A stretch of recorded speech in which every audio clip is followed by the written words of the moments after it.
গতদিনে দেশের বিভিন্ন প্রান্তে আটক করা আন্দোলনরত ছাত্রছাত্রীদের ছেড়ে দেওয়া হলেও তাদের বিরুদ্ধে দায়ের করা এফআইআর এবং তদন্ত চলবে জানিয়ে দিল খোদ দেশের শীর্ষ আদালত। দেশ জুড়ে ককরোচ জনতা পার্টি বা সিজেপি ছাত্রদের যে বিশাল প্রতিবাদ ঝড় তুলেছিল তাতে এলো এক ঐতিহাসিক মোড়। সুপ্রিম কোর্টের সাফ নির্দেশ, কোনো সাধারণ ছাত্রের ওপর কোনো কঠোর ব্যবস্থা নেওয়া যাবে না। শুধু তাই নয়, যেসব নাবালকদের আটক করে রাখা হয়েছিল তাদের অবিলম্বে ছেড়ে দেওয়ার কড়া বার্তা দিল দেশের সর্বোচ্চ আদালত। কিন্তু দাঁড়ান, এখানেই কি গল্পের শেষ?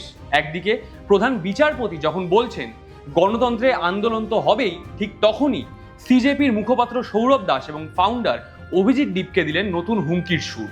ये बच्चे थे जो अपने भविष्य के लिए प्रोटेस्ट कर रहे थे, अपने फ्यूचर के लिए प्रोटेस्ट कर रहे थे, उनको कोई मज़ा नहीं आ रहा था। लाठियाँ खाई है 20 जुलाई को, अगर सरकार का उससे भी मन नहीं भरा है, अगर इतना सारा खून बहाकर भी सरकार का मन नहीं भरा है और वो बच्चों को ऐसे ही परेशान करती रही, तो हम फिर से सड़क पर उतरेंगे और जल्दी उतरेंगे। মঙ্গলবার প্রধান বিচারপতি সূর্যকান্ত, বিচারপতি জয়মাল্য বাগচি এবং বিচারপতি ভি মোহনার গঠিত 3 বিচারপতির বেঞ্চে একটি অত্যন্ত গুরুত্বপূর্ণ রায় দেন। দেশ জুড়ে চলা সিজেপির আন্দোলনে যুক্ত ছাত্রছাত্রীদের জন্য একটি বড় অন্তর্বর্তী স্বস্তি দিল শীর্ষ আদালত। কোর্ট স্পষ্ট জানিয়ে দিয়েছে, যে সমস্ত ছাত্র বা আন্দোলনকারীদের কোনো অপরাধমূলক পটভূমি নেই তাদের বিরুদ্ধে পুলিশ কোনো কোয়েরসিভ অ্যাকশন বা কঠোর পদক্ষেপ নিতে পারবে না। বিভিন্ন রাজ্যে যেসব নাবালকদের অর্থাৎ মাইনরদের এই আন্দোলনের কারণে আটক করে রাখা হয়েছে তাদের অবিলম্বে মুক্তি দিতে হবে। প্রধান বিচারপতির একটি উক্তি এই শুনানিতে সবচেয়ে বেশি নজর কেড়েছে। সিজিআই সূর্যকান্ত বলেন বা সিজিআই সূর্যকান্ত বলেন, this agitations in democracy are bound to be, অর্থাৎ গণতন্ত্রে এই ধরনের আন্দোলন হওয়াটাই খুব স্বাভাবিক। আদালতের এই মন্তব্য আন্দোলনকারী ছাত্রদের মনোবল অনেকটা বাড়িয়ে দিয়েছে। তবে একটা বড় কিন্তু রয়ে গেছে এর মধ্যেই। আইনের চোখে কিন্তু একটা বড় সূক্ষ্ম বিষয় এড়িয়ে যাওয়াটা কোনো উপায় নেই বললেই চলে। আদালত স্বস্তি দিয়েছে ঠিকই, কিন্তু কিছু শর্ত বা ক্লজ রেখে দিয়েছে। প্রথমত, যাদের বিরুদ্ধে আগে থেকেই কোনো অপরাধের রেকর্ড নেই বা কেস নেই তাদের বিনা বাক্য ব্যয় ছেড়ে দিতে হবে, কিন্তু যাদের কেস রয়েছে তারা কিন্তু এই সুরক্ষার যে ছত্র বা ছাতা তার বাইরে থাকছে। দ্বিতীয়ত, পুলিশ ইতিমধ্যেই যে সমস্ত এফআইআর দায়ের করেছে তার তদন্ত কিন্তু থামছে না। পুলিশ তাদের ইনভেস্টিগেশন চালিয়ে যেতে পারবে। এর পাশাপাশি আদালত আরও একটি বড় নির্দেশ দিয়েছে।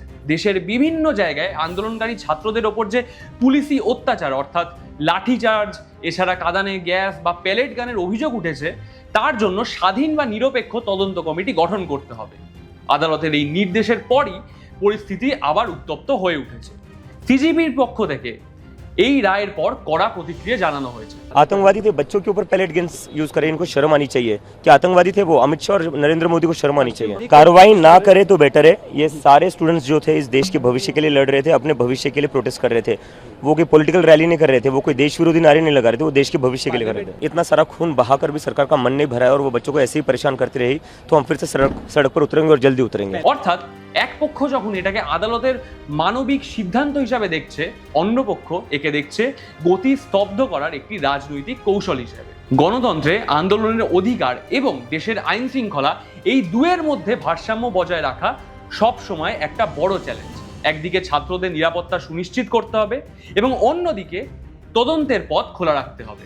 সুপ্রিম কোর্টের এই পদক্ষেপ কি নিরপেক্ষ বিচার নিশ্চিত করতে পারবে, নাকি সিজেপির আশঙ্কা অনুযায়ী আন্দোলনকারীদের ওপর চাপ আরও বাড়বে? আপনার কি মনে হয়, সুপ্রিম কোর্টের এই রায় কি আন্দোলনকারী ছাত্রদের জন্য সত্যি স্বস্তির, নাকি বিরোধীদের দাবির মধ্যেই লুকিয়ে আছে আসল সত্যি?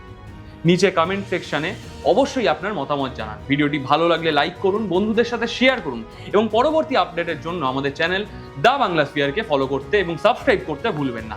তাছাড়া এ সমস্ত বিভিন্ন রকমের প্রতিবেদন সকাল থেকে সন্ধে এবং রাত অবধি দেখতে আমাদের ওয়েবসাইট banglasphere.com-কেও আপনি সাবস্ক্রাইব বা ফলো করতে পারেন। দেখা হবে পরবর্তী ভিডিওতে। ততক্ষণ সুস্থ থাকবেন, সাবধানে থাকবেন এবং খবরে থাকবেন দ্য বাংলা স্পিয়ারের সাথে।